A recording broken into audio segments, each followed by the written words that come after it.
Role খেতে ইচ্ছা হলো, নিয়ে চলে এলাম পনির। পনির ভাজা হচ্ছে গরম তেলে, লাল লাল করে ভেজে নেওয়া হচ্ছে। ভেজে নেওয়ার পরে এরপর রেডি হয়ে যাবে রোলের জন্য। তৈরি হয়ে যাবে। এই রুটি রুটি আস্তে করে ভেজে নেওয়া হয়েছে, তেলে অল্প অল্প তেলে সেঁকে নেওয়া হয়েছে। রুটিকে ওলট পালট করে দেওয়া হয়েছে। করে দেওয়ার পর রুটি থালায় রেডি। এরপর ডিম ঢেলে নেওয়া হচ্ছে গরম চাটুতে। দেখো ডিমটা কিরম ফুটছে, ডিমটা এক্ষুনি অমলেট হয়ে যাবে। রুটির সঙ্গে চেপটে দেওয়া হবে। চেপটে দেওয়ার পরে এই শাঁকা হচ্ছে, একটুখানি চেপে দেওয়া হচ্ছে ওর গায়ে চাপড়ে। এই উল্টে দেওয়া হলো, উল্টে দেওয়ার পরে আবার আরেকটা ডিম দেওয়া হচ্ছে। এই দেওয়া হচ্ছে, তেলে ভাজা হচ্ছে ডিমটা, অমলেট তৈরি। এরপর রুটিতে দেওয়া হবে। রুটিতে দেওয়ার পরে আস্তে আস্তে সেঁকে নিতে হবে, ওলট পালট করে নিতে হবে, এপিট ওপিট ভেজে নিতে হবে ভালো করে।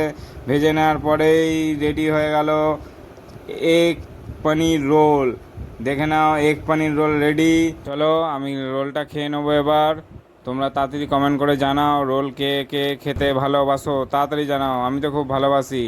চলো আবার পরে দেখা হবে, টাটা।